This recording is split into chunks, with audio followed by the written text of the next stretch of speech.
اب میں درخواست کر رہا ہوں عالی جناب خالد نظامی صاحب سے، جو جماعت نظامی ادھونی کے ناظم ہیں، کہ اپنے مقالے سے ہم سب کو نوازیں۔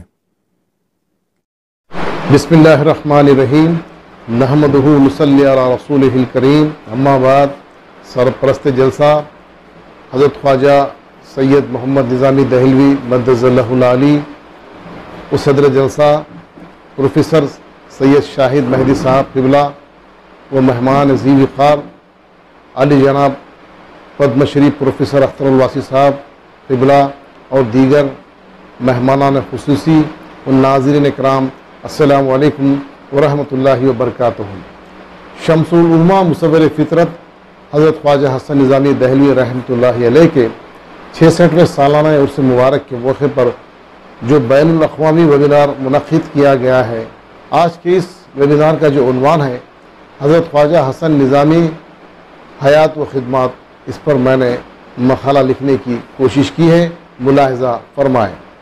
امام المشائخ شمس العلماء مصور فطرت حضرت خواجہ حسن نظامی دہلوی رحمۃ اللہ علیہ ایک پیر کامل، عالم باعمل، ادیب، صوفی، صحافی، تاریخ و تذکرہ نگار، مترجم و مفسر قرآن، مذہبی رہنما، علم و ادب کی دنیا میں مشہور و معروف ہیں۔ ان کی ذات مجموعہ صفات اور مخزن کمالات تھی۔ انہوں نے جس میدان میں بھی قدم رکھا، مثال قائم کر دی ہے۔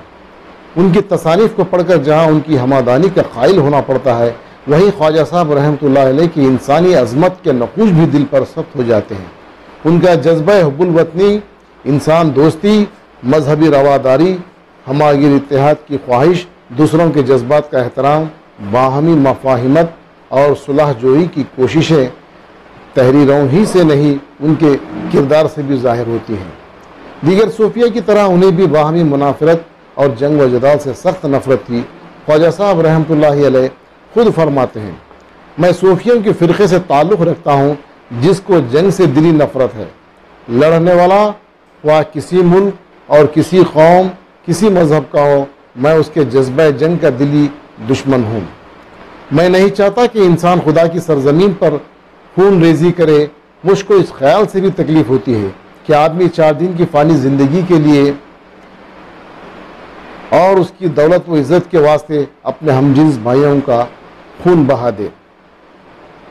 احترام آدمیت کا جذبہ جس کے تحت وہ دنیا کے تمام انسانوں کو یکساں طور پر اپنا بھائی سمجھتے ہیں، انہوں نے اپنے صوفی بزرگوں سے یہی درس لیا تھا۔ اللہ رب العزت تمام عالموں کا رب ہے، اسی لیے قرآن میں اس نے خود کو رب العالمین کہا ہے، اور نبی کریم صلی اللہ علیہ وسلم کو تمام عالموں کے لیے رحمت۔ تمام جاندار ایک خالق کی مخلوق اور تمام انسان ایک آدمی کی اولاد ہیں، اس لیے مذہبی و نسلی اعتبار سے سارے انسان آپس میں بھائی ہیں، اس لیے ہر ایک کے ساتھ برادرانہ سلوک ہی کرنا چاہیے۔ پیغمبر اسلام صلی اللہ علیہ وسلم نے انسانوں کے درمیان کسی تفریق کو گوارا نہ کیا، ہر کسی کی تکلیف میں سب کی مدد کی۔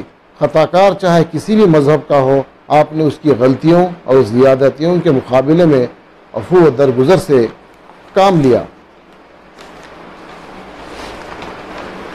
اسی اصول پر تمام سلف و صالحین، صوفیاء و مصلحین عمل کرتے رہے۔ خواجہ صاحب نے یہ تعلیمات اپنے بزرگوں سے ورثے میں پائی تھی، اور جس ماحول میں ان کی تربیت ہوئی تھی، اس نے انہیں تعصب اور تنگ نظری کی ہوا تک نہیں لگنے دی تھی۔ صوفیہ کرام کے خانقاہیں اور آستانے بلا تفریق و مذہب و ملت ہر خاص و عام کے لیے کھلے رہتے ہیں۔ آنے والوں سے اس کا نام، اس کا مذہب نہیں پوچھا جاتا، بلکہ اس کی ضرورت پوچھی جاتی ہے۔ یہی وجہ ہے کہ خواجہ صاحب رحمۃ اللہ علیہ اس بات کے سخت مخالف تھے، عقیدہ یا مذہب کی بنا پر لوگوں کی دل آزاری کی جائے، ان کو غیر سمجھ کر ان کے ساتھ ظلم و زیادتی روا رکھی جائے۔ جو لوگ اس طرح کا تعصب رکھتے تھے، خواجہ صاحب ان سے ملنا پسند نہیں کرتے تھے۔ خواجہ صاحب رحمۃ اللہ علیہ خود فرماتے ہیں، میں اس قسم کے لوگوں سے بات چیت کرنا پسند نہیں کرتا جو دوسرے مذہب کی دل آزاری جاری رکھتے ہیں۔ میرا مذہب صلح کل ہے، سب قوموں سے ملنساری برتنی چاہتا ہوں، لیکن اگر کوئی خواہ مخواہ حملہ کر دے تو منصفانہ جواب دہی میرے عقیدے میں ضروری ہے۔ خواجہ صاحب رحمۃ اللہ علیہ کے اس اقتباس سے ظاہر ہوتا ہے کہ خواجہ صاحب رحمۃ اللہ علیہ امن پسند اور وسیع القلب انسان تھے۔ ان کی شخصیت ایک ایسا سحر، ایک ایسی جاذبیت تھی جو بھی ایک بار ان سے ملاقات کر لیتا ان کا گرویدہ ہو جاتا۔ خواجہ صاحب رحمۃ اللہ علیہ اصولوں کے معاملے میں کبھی سمجھوتا نہیں کرتے تھے۔ سچ بات یہ ہے کہ خواجہ صاحب رحمۃ اللہ علیہ بہت صاف گو اور بے باک انسان تھے، اور وہ صاف گوئی اور بے باکی ہی تھی کہ وہ بڑے سے بڑے آدمی سے ٹکر لے لیتے تھے۔ وہ اپنے اخبار میں حکومت وقت کے خلاف بھی لکھتے، کانگریس کی سیاسی غلطیاں بھی بتانے میں انہیں کوئی خوف محسوس نہ ہوتا تھا۔ خواجہ صاحب رحمۃ اللہ علیہ کا حلقہ احباب بہت وسیع تھا، جن میں مسلمانوں کے علاوہ غیر مسلمانوں کی بھی بہت بڑی تعداد تھی، جن میں انگریز حکام و اعلیٰ افسران بھی شامل تھے۔ سردار پٹیل، پنڈت جواہر لال نہرو، مہاراجہ کشن پرساد، پنڈت سندر لال سب سے خواجہ صاحب کے قریبی تعلقات تھے۔ جب دلی فساد کی زد میں آئی تو ان کے محلے میں 2 ہندوؤں کے گھر تھے۔ خواجہ صاحب رحمۃ اللہ علیہ ان کے گھروں کے سامنے چارپائی بچھا کر بیٹھ گئے، جب تک فساد ختم نہیں ہوا وہاں سے نہیں گئے۔ خواجہ صاحب کے ایسے بے شمار کارنامے ہیں جو ہندو مسلم اتحاد کے لیے انہوں نے کیے۔ خواجہ صاحب رحمۃ اللہ علیہ گنگا جمنی تہذیب ہندو مسلم اتحاد کے علمبردار تھے۔ خواجہ صاحب رحمۃ اللہ علیہ خود فرماتے ہیں، ہندو ہے سے شروع ہوتا ہے اور مسلم میم سے شروع ہوتا ہے، یہ دونوں مل کر ہم بن جاتے ہیں، ہمیں ہندوستان میں ہم بن کر رہنا چاہیے۔